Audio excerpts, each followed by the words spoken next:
Para classificar, isso é o menor entre os dois. É o menor entre as duas condições.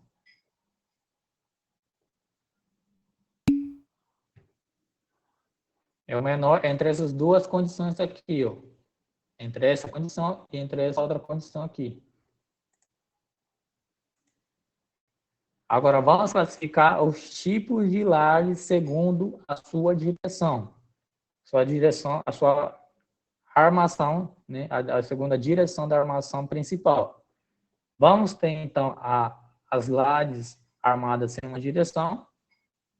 Como sabemos quando que uma laje é armada em uma direção? As lajes armadas em uma direção têm relação entre o lado maior e o lado menor superior a 2. Isso significa que o lambda, né, que é, digamos aqui, que é o índice que classifica se ela é armada em uma ou duas direções. Então, a relação entre o L e Y, o lado maior dividido pelo lado menor, né, tem que ser maior que 2 para ele ser considerado uma laje armada em apenas uma direção, certo? O que isso significa matematicamente e para fim de dimensionamento? Os esforços solicitantes de maior magnitude ocorrem segundo a direção de menor vão. Ou seja, é nesse vão aqui, é nessa direção desse vão aqui que vão ocorrer as solicitações de maior magnitude. Na outra direção, certo? Chamada de direção secundária, os esforços solicitantes são bem menores e por isso são comumente expressados nos cálculos. Então, nas lajes armadas em uma direção, nós calculamos a armadura principal sempre nesse vão menor, onde os esforços solicitantes têm maior magnitude. Já nesse vão maior aqui, a magnitude dos esforços solicitantes vai ser menor e, portanto, para fim de cálculo, são expressados. Os esforços solicitantes e as flechas são calculadas supondo-se a laje como uma viga com largura de 1 metro, segundo a direção principal da laje, como se verá adiante. O que significa? Para lajes armadas em uma direção, tá? Escutem bem, estou falando apenas de lajes armadas em uma direção. Nós vamos calcular essa laje como se fosse um conjunto de vigas, um do lado da outra, com largura de 1 metro. Então, quando a gente for calcular lajes maciças armadas em uma direção, vamos considerar como se fossem vigas, um do lado do outro, com largura de 1 metro. Certo? Alguma dúvida até aqui? Isso aqui tem que ficar bem entendido, tá? Porque o método para calcular uma laje de uma direção é diferente do método para calcular uma laje armada em duas direções. Vou explicar novamente esse slide aqui. Esse slide aqui fala sobre a classificação das lajes quanto à direção da armadura principal.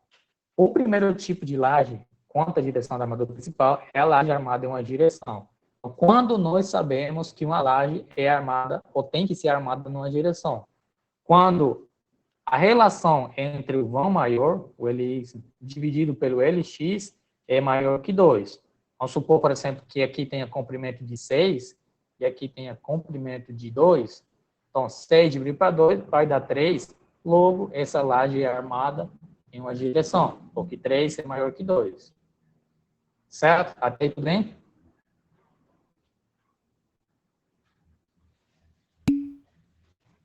Agora, como eu sei qual das direções eu tenho que armar?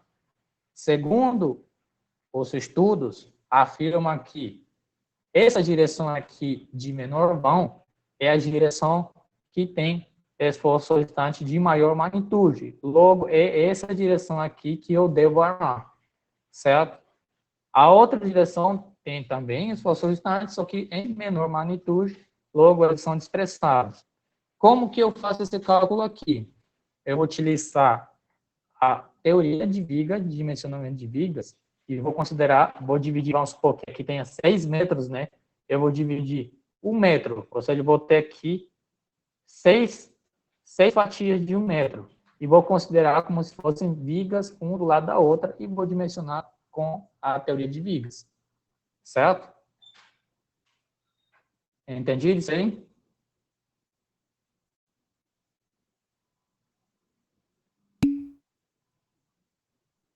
certo? Então, vamos para frente.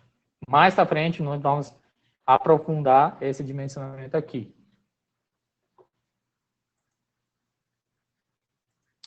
Já as lajes armadas em duas direções, é óbvio, né?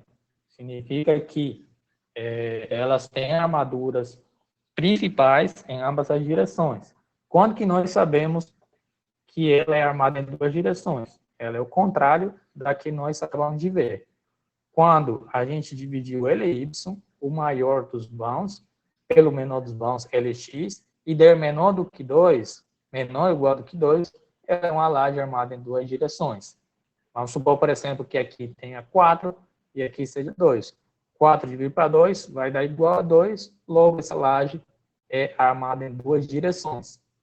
Certo? E já é utilizado outro método para calcular uma laje armada em duas direções. Certo essa parte aqui? Ficou clara a classificação? Que a primeira coisa que vocês vão ter que identificar é justamente isso. Se a laje maciça vai ser armada em uma ou duas direções. Se começar errado aqui nessa etapa, o resto do procedimento de cálculo vai estar errado também. Certo? Podemos continuar? Ficou claro aqui?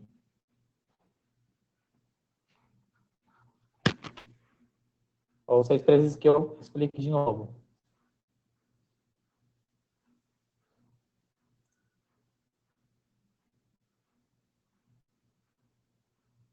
Bom, então vamos continuar. Nas lajes armadas em duas direções, os esforços horizontais são importantes segundo as direções principais da laje. A relação entre os lados é menor que 2. Ou seja, em lajes armadas em duas direções, nós vamos ter esforços relevantes em ambas as direções. Mais para frente, vamos entender o porquê dessa diferença aí. O que a gente não pode acontecer nesse momento é passar para o próximo slide sem vocês entender claramente como classificar se ela é armada em uma ou duas direções. Mas, como ninguém se manifestou com dúvida, nós vamos continuar. Outra coisa importante que vocês precisam entender ainda na etapa preliminar do dimensionamento é entender qual que é a vinculação nas bordas dessa laje. O que é uma vinculação? Uma vinculação é qual que é a relação de armação entre a laje e seu apoio, ou seja, e a viga, né? Vamos supor que é uma viga e a viga. De modo geral, nós temos três tipos de vinculações. De modo geral, desculpe, nós temos três tipos de apoio das lajes, né? Ela pode ser apoiada em paredes, né? Em relação à armação, nós vamos ver mais para frente, tá? Já, já. De modo geral, nós temos três tipos de apoio das lajes. Paredes, quando essas paredes são de alvenaria ou de concreto estrutural, né? Elas podem também ser apoiadas em vigas ou também podem ser apoiadas em pilares de concreto, certo? Dentre eles, as vigas são os apoios mais comuns, tá? Então, as vigas, né, nas bordas são o tipo de apoio mais comum nas construções. Agora, eu estou falando de estruturas feitas convencionalmente.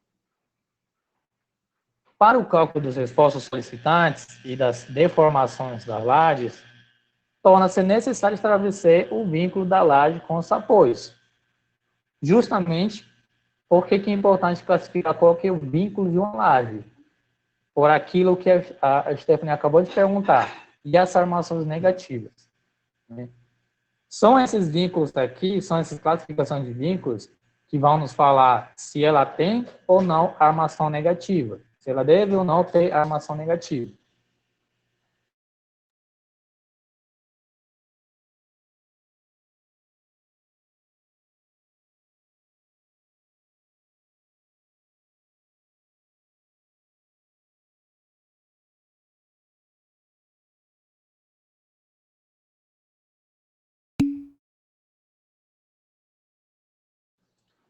Os três tipos comuns de vínculo da laje são apoio simples, o engaste perfeito e o engaste elástico.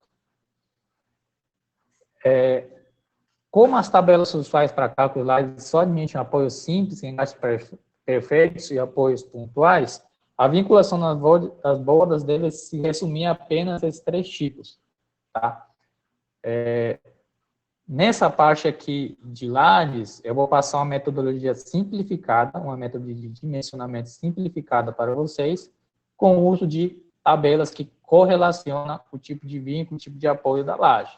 Certo? É por isso que essa parte aqui, esse quarto ponto fala isso. Como as tabelas usuais para cálculo da laje só admitem apoio simples, engaste perfeito e apoios pontuais, a vinculação nas bordas deve se resumir apenas a esses três tipos. Tá? Ou seja, o engaste elástico, para simplificar a metodologia, nós não vamos usar. A idealização teórica de apoio simples com engaste perfeito nas lajes, correntes e edifícios raramente ocorre na realidade. No entanto, segundo Cunha e Souza, o erro cometido é pequeno, não superando os 10%. Engaste simples e engaste perfeito, apoio simples e engaste perfeito, raramente acontece nessa natureza lá na prática. Tá? O que normalmente vai acontecer é justamente que o engaste é elástico, né? Ou justamente devido ao modularidade do concreto. Mas nós perdemos mais fazendo esses cálculos para ver qual que é com exatidão, né, esses apoios das lajes, do que simplesmente simplificar aqui, engaste perfeito e apoio simples. Tá bom? É justamente isso que fala aqui, esse último ponto. Então, resumindo esse slide. Resumidamente, nós temos, né, nós vamos trabalhar com dois tipos de vinculação nas bordas. Engaste perfeito e apoio simples. Ok?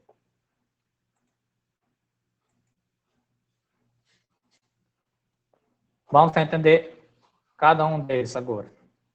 Bordas simples apoiadas. Quando que nós vamos ter uma laje simplesmente apoiada? Primeiro caso, quando a laje é isolada. Então, o que é uma laje isolada? São lajes que não estão ligadas a outra laje. Vamos supor, por exemplo, que essa aqui é uma laje de uma caixa d'água que não tem, dos lados não tem mais nenhuma laje. Então, essa aqui é uma laje isolada. Quando nós temos uma laje isolada, nós consideramos que as bordas dela, que essa laje está simplesmente apoiada nessa borda dela aqui, ó. Certo? Essas lajes são concretadas junto com as vigas, porém, para efeito de dimensionamento, elas são consideradas simplesmente apoiadas. Ou seja, nós vamos desprezar esses engastamentos que vai ter entre a viga e a laje. O apoio simples, ele surge nas bordas onde não existe ou não se admite a continuidade da laje com outras lajes vizinhas. Então, a borda simples comumente acontece quando a laje é totalmente solada ou parcialmente solada, ou seja, quando não tem nenhuma outra laje aqui próxima dela, né, nenhuma laje vizinha, ou ela vai ser simplesmente apoiada, certo?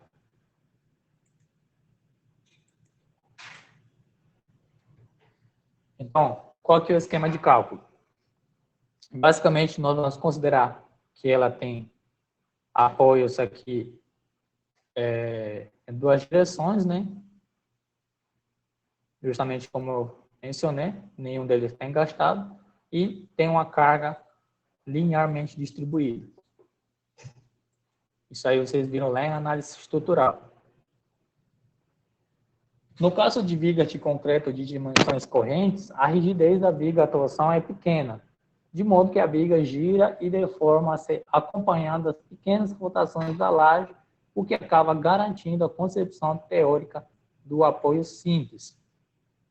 Então, a forma de deformação da laje será da seguinte forma. Que acabou de falar aqui, né? Na prática, essa laje vai causar alguns efeitos de torção nas vigas, fazendo com que elas rotacionem levemente dando a impressão justamente de que a nossa laje é bi-apoiada, ou seja, simplesmente apoiada. O contrário do que aconteceria se a gente admitisse ela como se fosse totalmente engastada.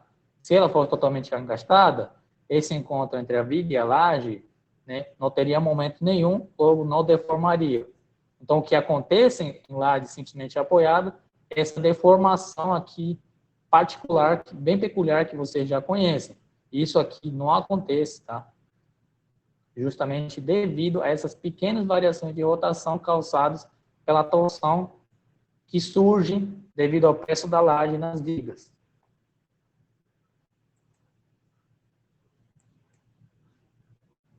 Já o engaste perfeito, como o próprio nome diz, ele é um apoio de engaste da nossa laje.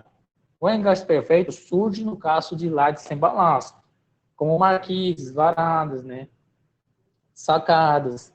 Ele é considerado também nas bordas onde há continuidade entre lajes vizinhas. Então, onde que nós vamos ter borda perfeitamente engastada? Nesses casos aqui de marquise, de balanço, de varandas, de sacadas, ou quando tiver continuidade da nossa laje. E é justamente nesses casos aqui, tá? Quem que perguntou aqui sobre a armação negativa, que vai ter uma armação aqui na face negativa da nossa laje, justamente devido ao momento negativo que surge devido ao engaste, certo?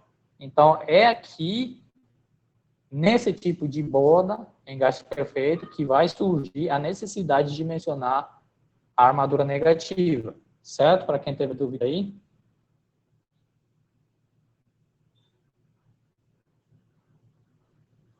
Vamos continuar. Da mesma maneira, todo mundo entendeu essa parte aqui de vinculação das lajes, porque nós não podemos ir para frente se não ficou claro. Se você escolher de forma errada o seu tipo de vinculação, daqui para frente o seu dimensionamento vai estar errado. Podemos ir para frente ou vocês querem que eu explique novamente? Ok, podemos ir para frente. Se mais ninguém se manifestar, então nós vamos para frente.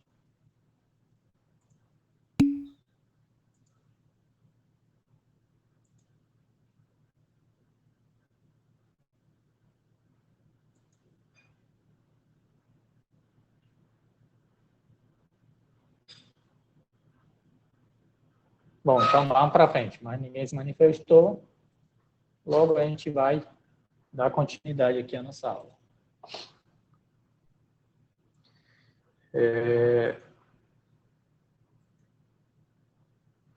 Então, esse aqui é um exemplo, né, de engaste perfeito. Quando duas lajes têm continuidade, né, aqui, por exemplo, vamos supor que elas têm continuidade, mas elas têm espessura muito diferentes, como mostrar nessa figura, né? Nessa figura aqui nós temos um L1, um L2, o L1 tem a altura de H1 e o L2 tem a altura de H2. Só que aqui diz que o H1 é muito maior do que H2. Quando isso acontece, tá? Qual que vai ser a nossa leitura em relação à borda? Tá? Pode ser mais adequado considerar a laje de menor espessura, ou seja, o L2, engastada na de maior espessura, ou seja, na L1. Mas a laje com maior espessura pode ser considerada apenas apoiada na borda comum às duas lajes. Isso aqui é um caso particular, um caso peculiar. Tá? O que está falando aqui resumidamente? Temos duas lajes, L1 e L2, onde o L1 tem uma altura muito superior à altura do L2, certo? Então, qual que vai ser a nossa leitura da borda? O L2, que é a laje com menor altura, vai ser considerada nessa continuidade como perfeitamente engastada. Já o L1, que tem uma altura superior ao do L2, vai ser considerada simplesmente apoiada. É uma particularidade que vocês não podem esquecer. Vamos para frente. Outra particularidade, outra peculiaridade que vocês têm que prestar muita atenção para definir se ela está engastada perfeitamente ou não. No caso onde as lajes não têm continuidade ao longo de toda a borda comum, ou seja, a L1, L2 não tem continuidade ao longo desse comprimento aqui, e sim tem esse encontro aqui parcialmente, digamos assim, né? O critério simplificado para se considerar a vinculação é o seguinte: se o A é apenas esse trecho aqui que eles têm em comum, tá? Se esse A for maior ou igual a 2/3 de ele, ou seja, 2/3 do comprimento do vão efetivo aqui, né?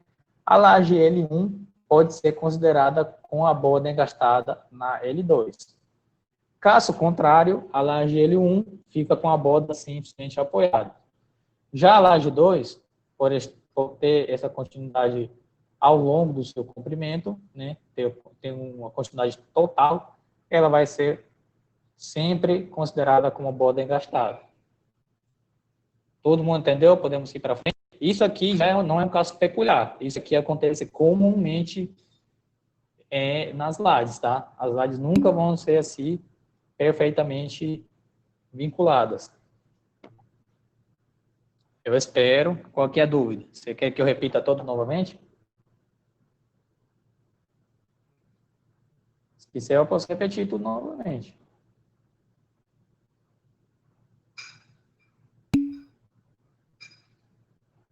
Ah, tá. Tá tranquilo, então. Isso aqui sim vocês têm que entender, tá? Assim que a nossa aula finalizar, eu já coloco lá no nosso Classroom, tá bom?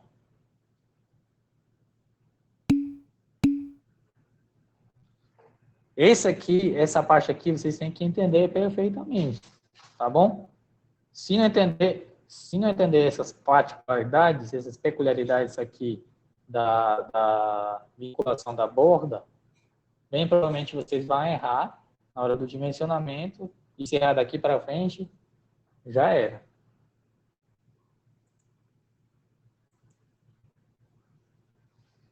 Agora, quando que acontece um engaste elástico? No caso de apoios intermediários de lajes contínuas, surgem momentos seletores negativos devido à continuidade das lajes. A ponderação feita entre os diferentes valores dos momentos seletores que surgem nesses apoios conduz ao engastamento elástico, certo? No entanto, para efeito de cálculo inicial dos momentos seletores ML1 e ML2, as lajes que apresentam continuidade devem ser consideradas perfeitamente engastadas nos apoios intermediários. Então, vamos lá. O que significa que foi todo esse escrito aqui? No caso, onde nós temos L1 e L2 com a mesma altura e temos continuidade entre essas duas lajes, vai acontecer que de um dos lados da laje, né, porque pode ser que essa laje tenha dimensões diferentes dessa outra aqui. Então, de um dos lados da laje, nós vamos ter um momento negativo diferente que do outro lado, que é o que estou mostrando aqui. Certo? Quando isso acontecer, nós interpretamos essa matemática aqui como sendo um engaste elástico. Só que para fins de cálculo, nós vamos considerar como se fosse um engaste perfeito, só que fazendo alguns ajustes. Quais são esses ajustes? Vamos ver já. Então, vamos lá. Temos aqui lajes conjugadas, né? O livre girar da borda esquerda da L1 é impedido pela L1. Então, vamos lá. L1, L2. Temos aqui a continuidade, certo?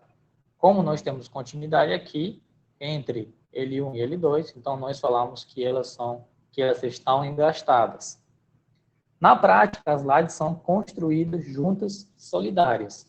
Na prática, quem já acompanhou a concretagem de laje, sabe que esses lajes são concretadas todas juntas e não de forma isolada.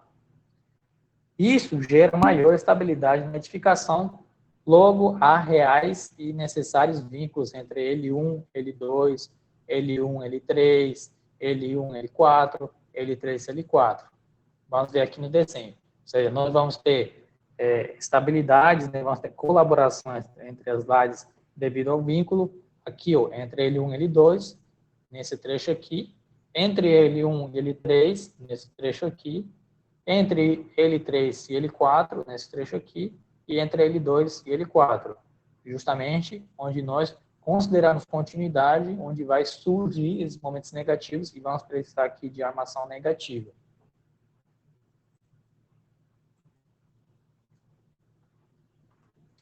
E é isso aqui que acontece em lajes conjugadas, tá? Esse aqui é o esquema, né, o corte, vamos supor que esse aqui é o corte da nossa laje. A deformação delas vai se dar de acordo com esse desenho aqui, tá? Ela vai deformar bem no meio dos vãos, né? Vai ter maior deformação. E já no apoio intermediário vai acontecer um pequeno efeito de punção, né? Um encaixamento aqui. Então, matematicamente, nós interpretamos a curva de momento fletor dessa forma aqui, né? Que é uma curva bem peculiar que vocês já viram lá em análise estrutural.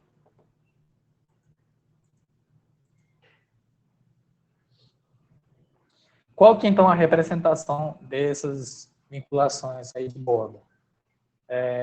Conforme as tabelas de Bares, que são as tabelas que nós vamos utilizar, e se não me engano já está lá no nosso slide, no nossa classe, nossa sala de aula do Google, se não estiver eu coloco junto com essa aula.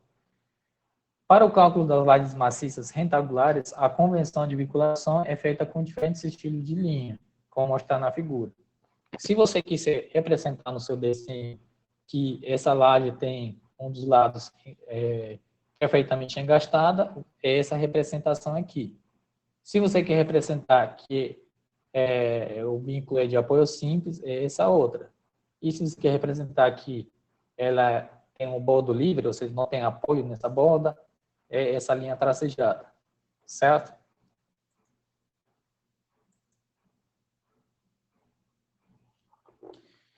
Considera-se apoio simples, como eu já mencionei para você, né? No caso onde as lajes apoiadas sobre vigas de concreto, certo? Lajes apoiadas sobre alvenarias nas extremidades, e engastada quando as lajes contínuas apoiadas sobre vigas, lajes apoiadas sem elementos estruturais de grande inércia e borda livre quando não existe apoio. Então, esse slide aqui é um resumão do que nós acabamos de ver aí nesses 7 slides para trás. Então, ela é simples, quando a laje for apoiada sobre as vigas, né? Ou seja, ela pode ser uma laje totalmente solada, né? Ou uma laje apoiada sobre a alvenaria nas extremidades. Engastada, quando ela tem continuidade, né? E quando tem lajes apoiadas em elementos estruturais de grande inércia, como é o caso de elementos sem balanço, né? E bordo livre, quando não tem apoio nenhum.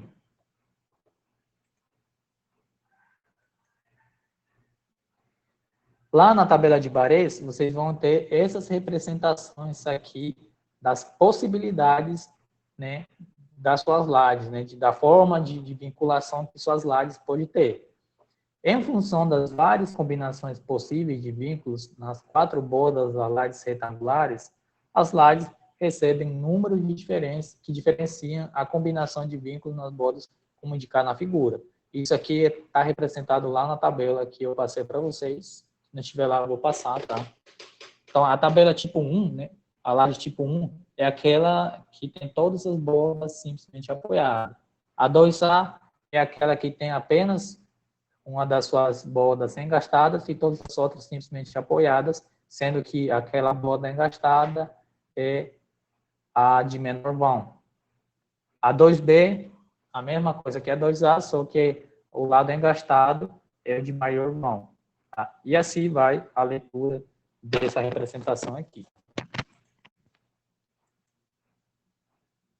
São 10 representações, tá? Todas tabeladas, para simplificar o nosso dimensionamento. Tá? Outra variável importantíssima que eu preciso falar para vocês nesse momento é sobre o comprimento mínimo. Alguém sabe me dizer para que serve o comprimento de um elemento estrutural?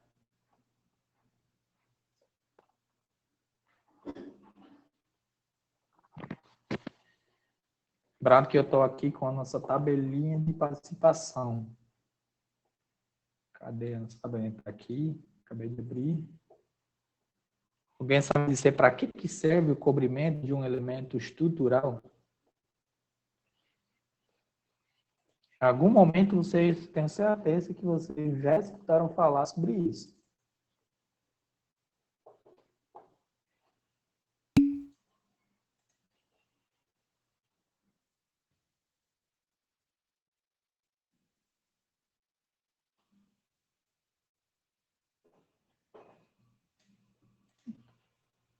Alguém falou aqui, não vi. Proteção da. Você quer falar pelo microfone, Eurípides? Proteção de quê?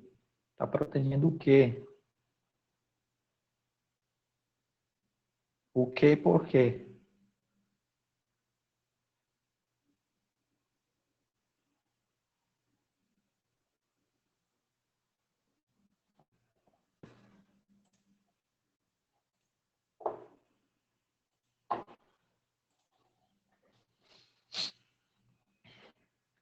Ninguém?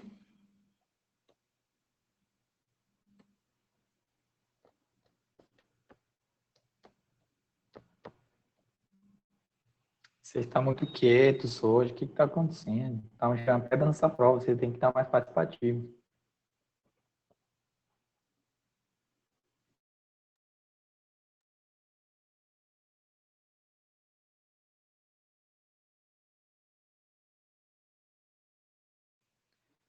Que o cobrimento, nosso colega Eurípides já deu aqui um norte, né? Ele diz que protege a ferragem. Protege de quê? Para quê?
Você quer comentar mais sobre isso no seu microfone, Cidalei?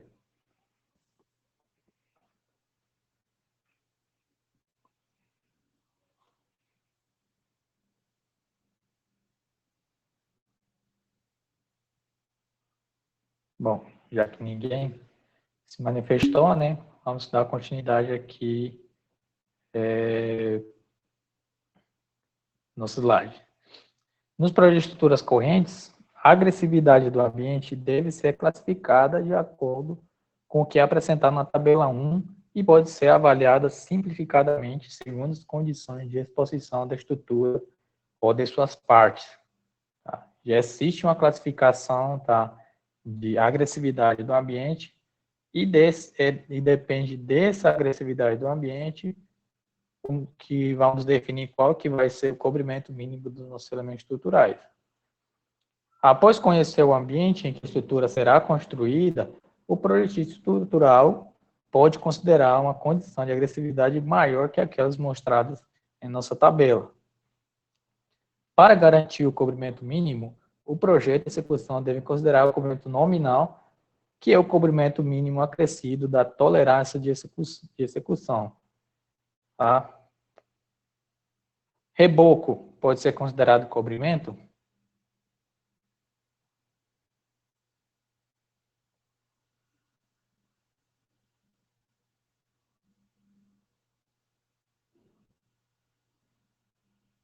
Normalmente as obras são rebocadas com 2 centímetros e meio, né?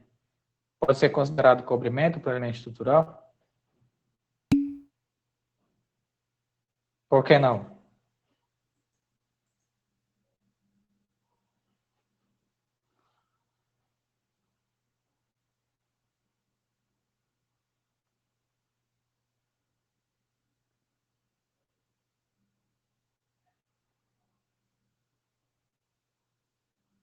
São perguntas assim, bem, digamos assim, bestas, né, querendo ou não, com respostas óbvias, mas que vai surgir no dia a dia de vocês, se vocês querem trabalhar tocando obra ou projetando. É sempre alguém, um cliente, o mestre de obra, o pedreiro, vai perguntar para vocês, mas por que isso? Você vai falar, não, porque o meu professor de estrutura disse que não.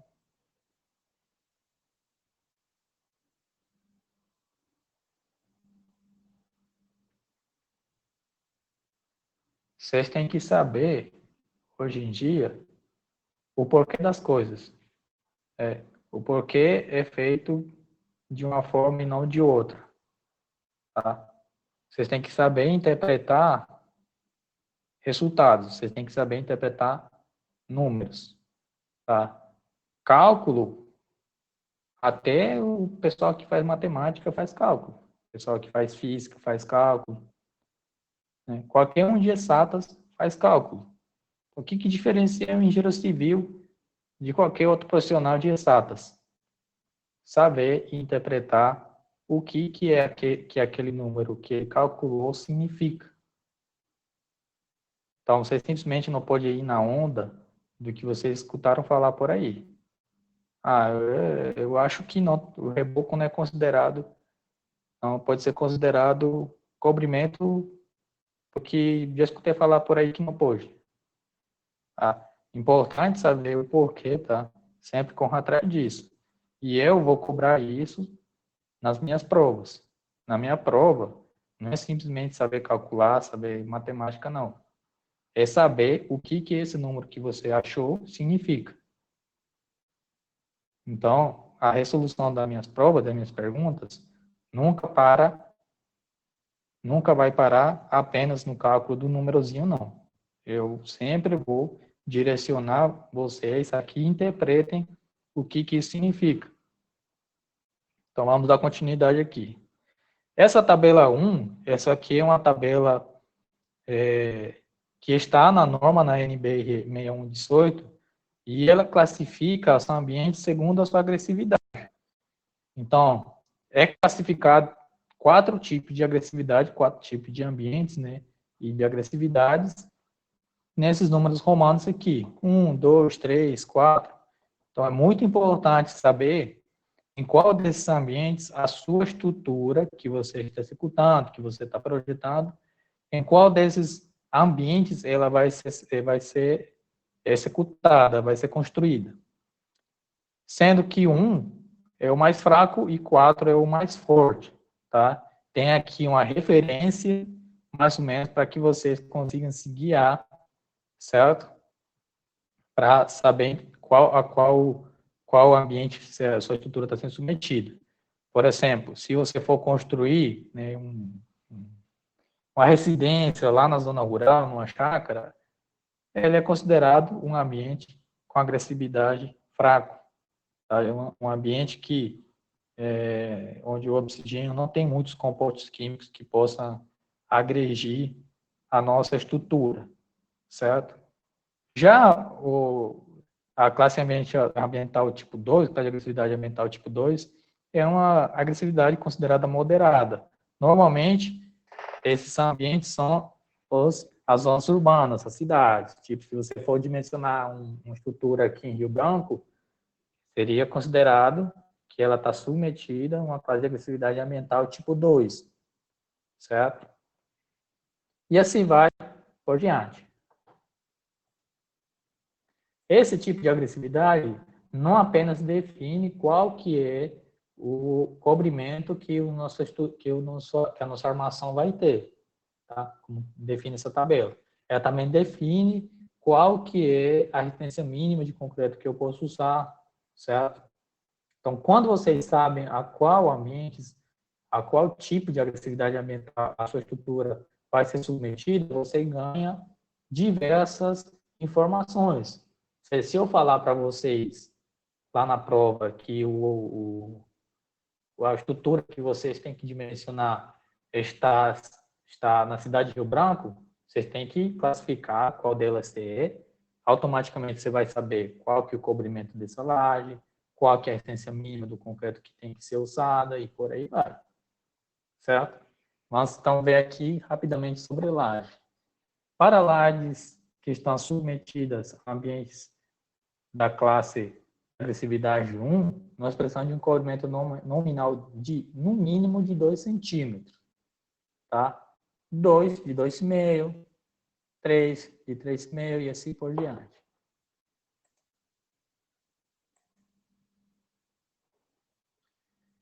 Em geral, o comprimento nominal de uma determinada barra deve ser, tá, maior que o diâmetro da barra, certo? Ou maior que 1,2 o diâmetro do agregado, o diâmetro máximo do agregado graúdo, certo? Então, onde que ele se encontra? Aqui, ó, no cobrimento nominal. Ele vai do centro de gravidade da nossa armação até a borda superficial do elemento estrutural.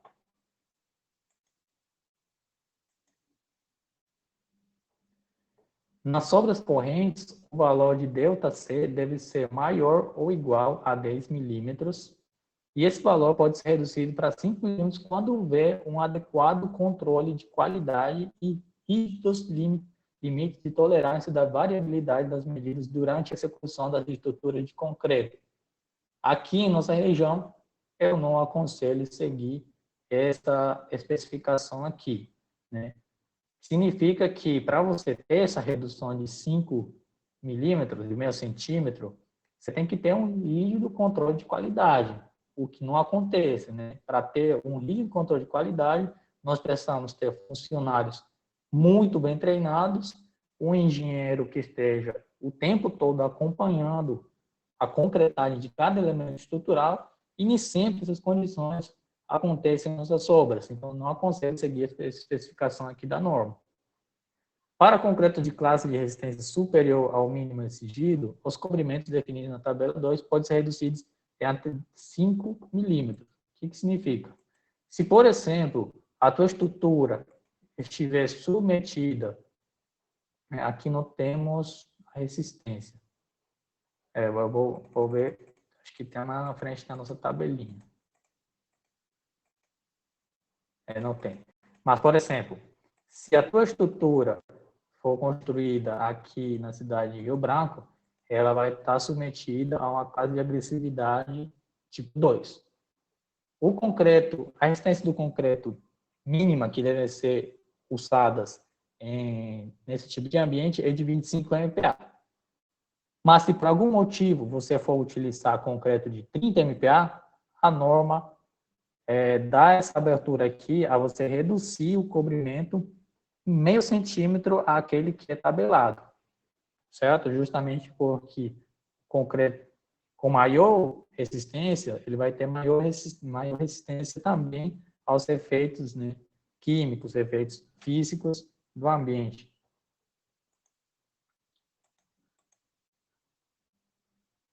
E qual que é a altura útil de uma laje? Resumidamente, a altura útil de uma laje, ela vai da face superior da nossa laje até o centro de gravidade da nossa armação, certo? Então, quando for dimensionar uma laje, vocês não vão utilizar a altura total dela, vocês vão utilizar apenas a altura efetiva, a altura útil, que vai da face superior até o centro de gravidade da nossa armação, certo?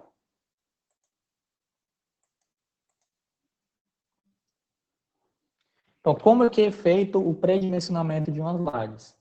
Eu falei para vocês lá na primeira aula que nós tivemos, mostrei um pouco sobre pré-dimensionamento de elementos estruturais, né? Só que eu falei que existiam pré-dimensionamentos que batiam mais próximo da realidade. Esse aqui é um deles. Tá? Para cálculo das lajes, é necessário estimar inicialmente a sua altura, e existem vários e diferentes processos para esta estimativa, sendo um deles dado pela equação seguinte: D, que é a altura útil da nossa laje, ela tem que ser igual a 2,5 menos 0,1 N multiplicado por L, onde D é a altura útil da laje, N é o número de bordas engastadas da nossa laje e L é a dimensão da laje assumida da seguinte forma: a SL, asterisco, ele tem que ser o menor dessas duas condições. O LX, que é o menor vão do salário, ou 0,7 LY, que seria 70% do vão maior da nossa laje. Certo? Esse pré-dimensionamento. Podemos ir para frente? Por que nós temos que pré-dimensionar uma laje? Ou qualquer elemento estrutural? Por que é necessário pré-dimensionar? Falei lá na primeira aula sobre isso.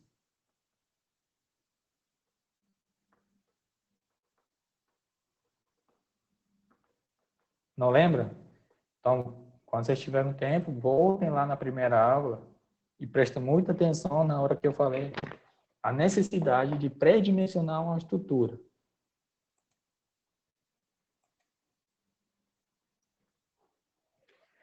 Quando nós temos a altura útil, né, já calculada através da metodologia que eu acabei de mostrar para vocês, já fica mais fácil determinar qual que é a altura total dessa laje. Você simplesmente tem que somar com a metade do diâmetro do aço que vai ser utilizado, mais o cobrimento dessa nossa laje.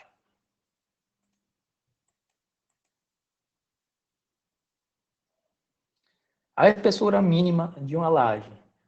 A NBR 6118, ela define algumas espessuras mínimas da laje maciça, tá? E também ela tem algumas condições, certo? Por exemplo, você pode utilizar no mínimo 6 centímetros de espessura para lajes de cobertura que não estão em balanço. Se seu cliente, por exemplo, quer colocar uma laje de cobertura para ter melhor isolamento térmico, melhor isolamento acústico, né? Que laje de cobertura não é uma laje que vai ser submetida a esforço, não vai ter nada em cima lá na cobertura, né? A não ser as tesouras, né? Mas elas não estão apoiadas diretamente aqui na laje. Então, nesse caso, a norma diz que você pode utilizar no mínimo 6 centímetros de espessura, desde que essas lajes não estejam em balanço. 8 centímetros para laje de piso não é balanço. Seria uma laje de piso, seria uma laje onde tem pessoas passando, móveis, etc. 10 centímetros para lajes que estão em balanço. Sacadas, varandas, né, marquises, 10 centímetros. 10 centímetros para lajes que suportem veículos de peso total menor ou igual a 30 kN. Isso aqui são as espessuras mínimas, tá? Para você se guiar. Se, por exemplo, lá no pré-dimensionamento dá que você precisa de uma espessura de 5 centímetros, você não vai usar 5 centímetros, porque a norma não te autoriza a usar 5 centímetros, certo? Então, você tem que utilizar 8 centímetros de laje de piso não é balanço, né? Aí você vai ter que saber que tipo de laje é essa que você está calculando. Então, essas aqui são todas as espessuras mínimas que nós precisamos garantir, dependendo do tipo de classificação da laje. E você vai se perguntar, Peter, eu preciso seguir a NBR 6118? Eu preciso seguir a NBR 6118? Alguém sabe me responder isso aí? Eu preciso? E por que eu preciso, se preciso? Se a resposta é sim, eu preciso sim, Peter, você precisa seguir a NBR 6118. Por quê?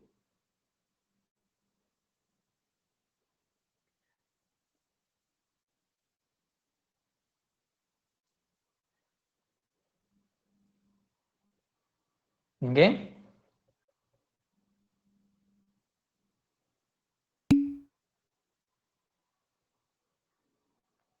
Por que é recomendado que seguir a NBR 6118?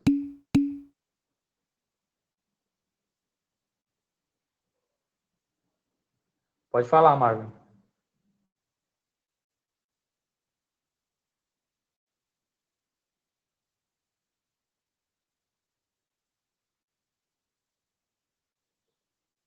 Entendi. Eu gostei aqui da resposta do Raimundo. Ele disse, porque é uma norma e tem que seguir as normas. Certo? Então aí eu te pergunto, Raimundo, se eu ignorar a NBR 6118, que especifica especificamente, né, estrutura de concreto armado, e eu garantir que eu vou cumprir com a norma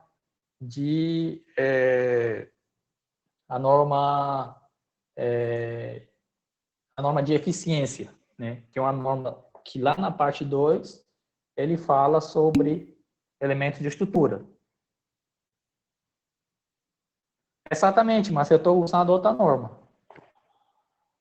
Se você não sabe, né, tem uma norma de eficiência, não vou lembrar o número agora, que também é uma norma que fala também na parte 2 sobre concreto, sobre estrutura de concreto armado. Ambas são normas. E aí, o que acontece? Pois é, professor. Se a NBR 6118 ela abre brecha para o senhor seguir outra norma, beleza. Agora, se ela não abre e o senhor vai seguir por conta própria, aí o senhor, é como eu disse, o senhor está assumindo o risco e pode responder. Como as normas têm força de lei, é melhor estar embasado, né? Exatamente, mas a outra norma, eu vou procurar o número aqui. Norma de eficiência. Inclusive, eu tenho ela aqui. Eu vou abrir ela aqui para te mostrar.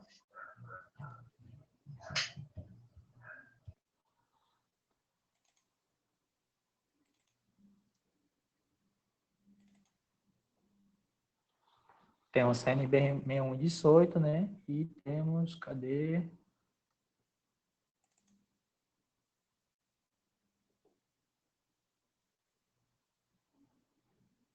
A norma de desempenho.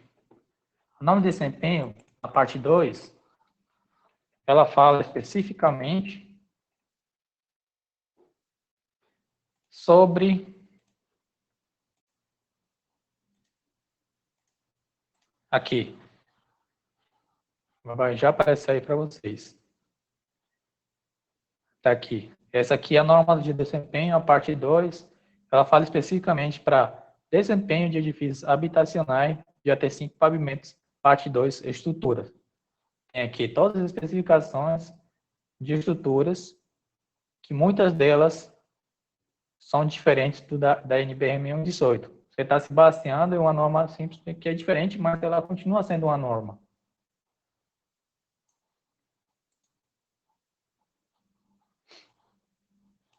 O que acontece nesse caso? O Raimundo tá no caminho, tá? Acredito que quando ele pegar alguma experiência aí, vai entender melhor a pergunta que eu estou propondo aqui para vocês. Mas ele está no caminho do que eu quero que vocês interpretem. Vamos continuar aqui, então.